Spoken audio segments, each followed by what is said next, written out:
నమస్తే, నేను సిరి. సజ్జల గారికి కొత్త టెన్షన్ పట్టుకుందని చెప్పేసి వినిపిస్తుంది. పొన్నవోలే వైసీపీ నేతల్ని ఇరికిస్తున్నాడని చెప్పేసి తనలో టెన్షన్ స్టార్ట్ అయిందని చెప్పేసి ఒక వార్త అయితే మరి సోషల్ మీడియాలో వైరల్ అవుతుంది. మరి ఇందులో ఎంతవరకు వాస్తవం ఉంది ఏంటనేది మనకి తెలియజేయడానికి ఈరోజు మనతో పాటు ఉన్నారు ప్రముఖ రాజకీయ విశ్లేషకులు లింగమనేని శివరాంప్రసాద్ గారు. నమస్కారం సార్.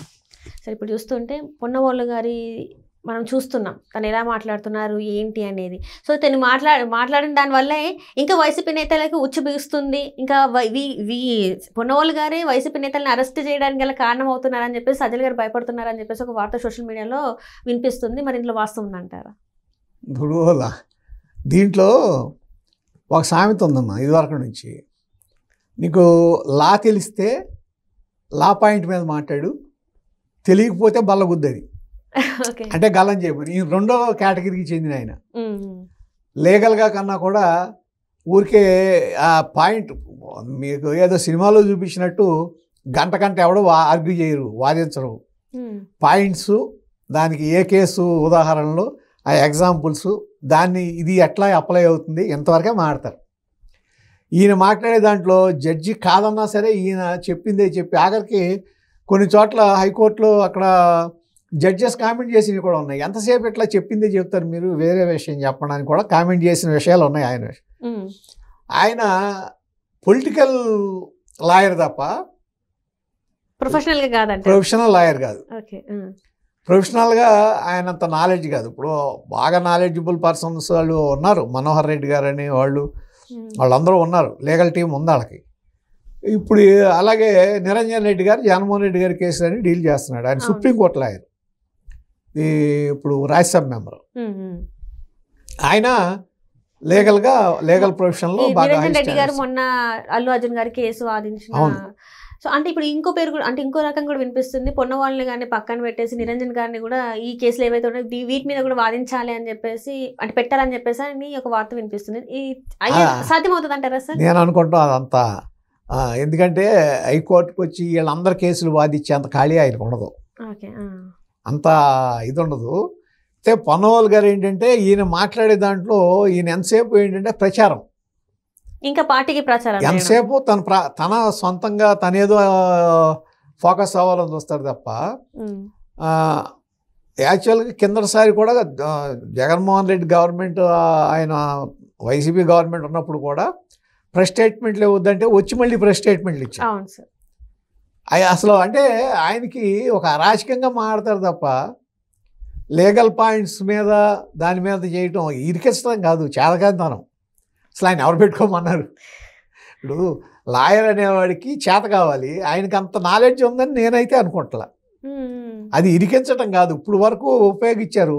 అంటే అడ్వకేట్ జనరల్ అయ్యేసరికి మరి ఆయనకి ఎంతో అంటే తెలివి ఉంటుంది అని చెప్పేసి, లేకపోతే కేసుని అవలీలగా వాదిస్తారని చెప్పేసి అనుకునే ఉంటారు కదా సార్. అడ్వకేట్ జనరల్గా ఉన్నప్పుడు బోలంత మంది అసిస్టెంట్లు ఉంటారు, ఈయనకన్నా బాగా నాలెడ్జ్ ఉన్న వాళ్ళు ఉంటారు, వాళ్ళే చెప్తారు ఏ విధంగా ఇచ్చేయాలని అనే దాంట్లో సహాయం ఉంటుంది. సింగిల్గా ఉన్నప్పుడు ఈయన చూస్తే, ఈయన మాట్లాడే విధానం చూస్తే ఆయనే అంత ప్రొఫెషనల్ లాయర్గా అనిపించడు.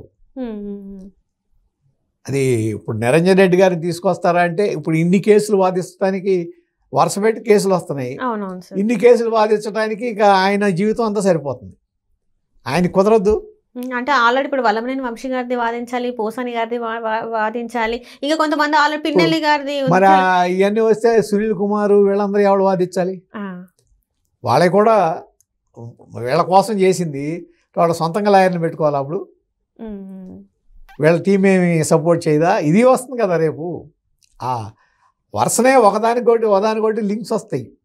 నేను అనేది ఏంటంటే ఈయనంతా ఇప్పుడు ఈయన అడ్వకేట్ జనరల్ అయితే అవ్వచ్చు కాక, నా లీగల్గా ఒక మంచి కేసు గెలిచింది ఏదో చూపిస్తామనండి. ఒక మంచి కేసు గెలవటం కానీ ఇవి కానీ ఏముంది, మన బ్యాక్గ్రౌండ్ ఏంటి, ఏ విధంగా ప్రొఫెషనల్గా వెళ్ళాము అనే దాంట్లో ఆయనకన్నా ఇంకా చాలా మంచి లాయర్లు హైకోర్టులో ఉన్నారు.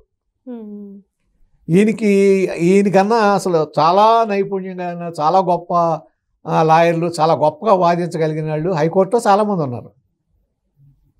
మరి వీళ్ళ వైసీపీ తీసుకుందంటే వాళ్ళ పార్టీ తరఫున ఉన్నాడు, వాదిస్తున్నారు కాబట్టి ఆయన్ని సపోర్ట్ చేసి ఉంటారు. ఆయన ఉద్దేశపూర్వకంగా ఇరికిస్తాం అనేది నేను అనుకుంటా. ఉద్దేశపూర్వకంగా ఇరికిస్తాం కాదు, ఆయన మాట్లాడే దాంట్లోనే తెలుసో తెలియకో ఎక్కడో ఇరికిచ్చేస్తున్నాడు ఆయన. సో ఇప్పుడైతే మరి ఇదంతా కూడా సజ్జల గారికి కొత్త తలనొప్పిగా మారింది అని చెప్పేసి మనకి ఆల్రెడీ వినిపిస్తుంది. మరి పొన్నవాళ్ళు గారి ఆయన స్టేట్మెంట్స్ని అంటే ఏదైతే మాట్లాడే విధానాన్ని చేంజ్ చేసుకుంటారా, లేకపోతే ఇదే పందాల్లో వెళ్తే మరి ఇంకొన్ని అరెస్టులు అయ్యే అవకాశం ఉందంటారా, ఎట్లా అంటారు? మొన్న వైసీపీ నుంచి బీజేపీలోకి వెళ్ళి నాయకుడు సోషల్ మీడియాలో వాటిలో బాగా యాక్టివ్. ఆయన చెప్పాడు అసలు తలనొప్పి వైసీపీకి సజ్జలే, ఆయన మూలానే పార్టీ ఈ విధంగా అయింది అనేది. ఇంకా కొత్తగా తలనొప్పి ఏమవుతుంది ఆయనకి అంటే ఇప్పుడు నెక్స్ట్ ఇంకొక మాట కూడా వినిపిస్తుంది ఏంటంటే జగన్మోహన్ రెడ్డి గారిని ఎట్లా ఆయన అరెస్ట్ అయితే ఖచ్చితం. ఇప్పుడు వైసీపీ పగ్గాలన్నీ కూడా సజ్జల గారికి అన్నట్టు కూడా ఒక వార్త అవన్నీ భారతిరెడ్డి గారు ఉన్నారు. అంటే ఇప్పుడు అన్ని పార్టీ పరంగా నిలబెట్టాలి అంటే సెకండ్ ఉంది అంటే విజయసాయిరెడ్డి గారు అనుకున్నారు, కానీ విజయసాయిరెడ్డి గారు రాజీనామా చేశారు. కానీ నెక్స్ట్ ఎవరైనా గట్టిగా పార్టీ నిలబెట్టేదంటే సజ్జల గారే అని చెప్పేసి జగన్మోహన్ రెడ్డి గారే చెప్పారంట. మరి ఇది నేనైతే ఏకీభవించారంట, దీన్ని నేను నమ్మట్లా. ఒకవేళ ఉన్నా అదే విధంగా ఇప్పుడు ఏ పొజిషన్లో ఉన్నారో ఆ పొజిషన్లో ఉండి లీడ్ చేయాలి తప్ప ఆ ఫేస్ ఆఫ్ ది పార్టీ ఆయన ఉండడం. ఫేస్ ఆఫ్ ది పార్టీ ఆయన ఎందుకు పెడతారు? అది జరిగే పని కాదు. అసలు ముందు జగన్మోహన్ రెడ్డి గారి వాళ్ళ కుటుంబపరంగా బాగా నష్టపోయింది ఎక్కడంటే వైఎస్ భారతి గారి కేసులో ఈ సరస్వతి పవర్ విషయంలో వాళ్ళ మదర్ మీద కేసు పెడతాం అనేది అసలు ఎవరో రాజశేఖర రెడ్డి గారి అభిమానులు కూడా జీర్ణించుకోలేకపోతున్నారు. ఏంటిది డబ్బు కోసం ఈ విధంగా చేస్తారా అన్న ఇది బయటకు వెళ్తుంది. ఎప్పుడు ఫ్యామిలీలో ఆ విధంగా ఉండటం మాత్రం రాజకీయంగా మంచిది కాదు, నష్టం చేస్తుంది. ఇప్పుడు ఆల్రెడీ జగన్మోహన్ రెడ్డికి అది కూడా ఒక మైనస్ పాయింట్ అయిపోయింది కదా. డెఫినెట్గా మైనస్ పాయింటే. 2019కి ముందు మొత్తం అంతా ఫ్యామిలీని వెనకమాల ఉంది. అవును సార్, ఆయన పార్టీ పెట్టినప్పుడు. ఇవాళ వైఎస్ భారతిరెడ్డి గారు తప్ప వైఎస్ రాజశేఖర రెడ్డి సంబంధించిన వాళ్ళు ఎవరు నీ అనుమానం లేరు. పార్టీ అనుకున్నప్పుడు మాత్రం వైఎస్ రాజశేఖర రెడ్డి గారి అనుచరులు ఎవరైతే ఉన్నారో పెద్ద పెద్ద వాళ్ళందరూ కూడా మేము పక్కన ఉంటామని చెప్పిన వాళ్ళు తిను పార్టీ పెట్టి ఏదైతే జరిగిందో తను పదవులకు వచ్చేసరికి వాళ్ళు ఎవ్వరు తన పక్కన లేరు, వేరే వేరే వాళ్ళు కనిపించారు. అంటే జగన్మోహన్ రెడ్డి గారు నిజ స్వరూపం తెలిసాక పక్కకు జరిగారంటారు, ఎట్లా అంటారు సార్? అది అయి ఉండొచ్చు, లేకపోతే కిచెన్ పాలిటిక్స్, లేకపోతే అక్కడ ఏదైనా ఒక కూపు జరిగిందో, లేకపోతే ఒక దుష్ట చతుష్టయం చేరి మిగిలిన బయటికి పంపించిందో అది వాళ్ళకి తెలుస్తుంది. కానీ ఏదో ఒకటి వాళ్ళకి అనుకున్నది లేదు, పార్టీ సరిగ్గా లేదు అనుకున్న తర్వాతే బయటకు వెళ్తారు. ఇక ముందు చూసుకున్నట్టయితే వైసీపీకి ఇంకా గడ్డు కాలమైనా ఇంకా పార్టీ అంతరించిపోతే అవకాశం ఎక్కువ ఉందంటారా? అంతరించిపోతుంది అనేది కాదు, కానీ ఇప్పటికైనా వాళ్ళు సవ్యంగా చేసుకుంటే అంటే రాజకీయంగా చూసుకుని కక్షపూరితంగా కాకుండా ఏదో తప్పుడు ప్రచారం చేసి లేకపోతే తప్పుడు ఈట్లి మూలన ఏదో సోషల్ మీడియాను ఉపయోగించుకుని దాంట్లో మనం ఇచ్చేయటం వలన అధికారంలోకి వస్తాం అనుకుంటే మాత్రం భ్రమ. మీరు మారారు అని ప్రజలకు తెలియజేయాలి, చూపించాలి, ప్రజలకు నమ్మకం కలిగించాలి. అట్లాగే ప్రజాస్వామ్యతంగా మీరు ఉండాలి. బెదిరింపులు లేకపోతే కబ్జాలు, భూ కబ్జాలు, అక్కడ ఇళ్ళకి ఇంట్లో ఉంటే వాళ్ళకి అడ్డంగా గోళ్ళ కడతాం, ఇటువంటి వాటిని కాకుండా ప్రజలకి సేవ చేసి ప్రజలతో పాటు ఉండి ఒకవేళ ప్రభుత్వం తప్పు చేస్తే దాన్ని నిలదీస్తే ప్రజలు సపోర్ట్గా వస్తారు.